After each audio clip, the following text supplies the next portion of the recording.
In Russia probe, Mueller's first charges a show of force. Washington, New York, Reuters. President Donald Trump brushed off the first indictments in the probe of his campaign's ties to Russian election meddling, but the charges sent a clear signal to the White House and other Trump associates. Robert Mueller means business. By going after Trump's campaign manager and another aide on money laundering charges and securing a guilty plea from a third campaign advisor, the special prosecutor showed he would delve deeply into the past in search of criminal activity and use his broad powers aggressively. That left some Trump associates worried about what or whom Mueller would target next, despite the White House's public dismissal of the developments as unrelated to the president and his campaign.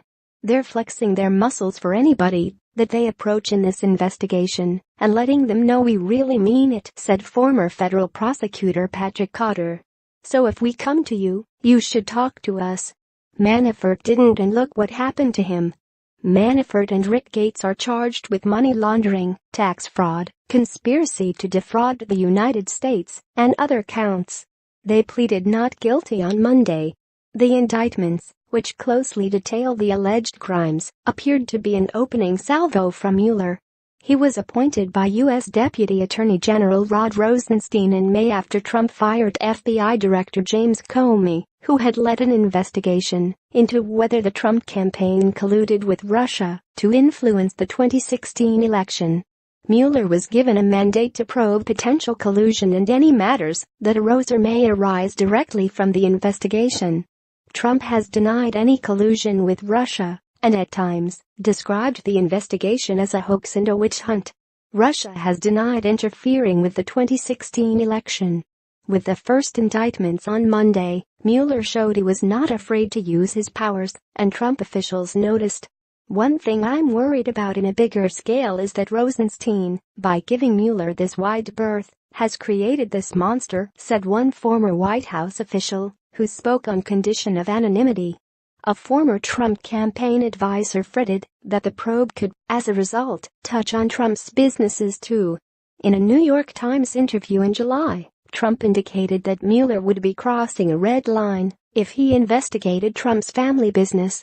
Legal experts said Mueller would not be swayed by Trump's view of the proper scope of the investigation. I don't think prosecutors concern themselves with what politicians say about red lines being drawn, said former federal prosecutor Robert Capers.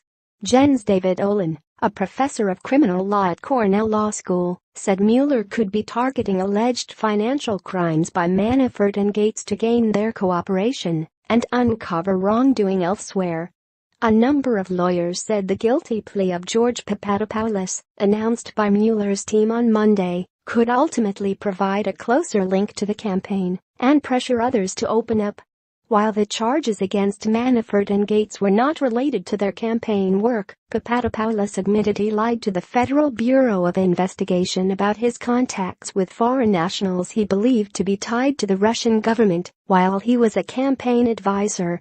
Prosecutors said they arrested Papadopoulos in July and that he was cooperating with the government.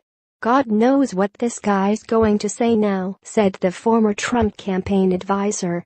Since he's cooperating, he could set any perjury traps up for others.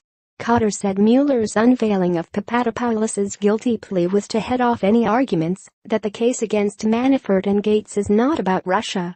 Frank Montoya, a former senior FBI agent, said Manafort's indictment and Papadopoulos's plea indicated Mueller was not going to bow to White House pressure and would keep pushing hard to uncover wrongdoing. It is pretty much a roadmap. We are going to be looking at the money laundering. We are going to be looking at the failure to report income. We are going to be looking at the general criminal conspiracies. This is also about Trump's red line. We are going to cross it.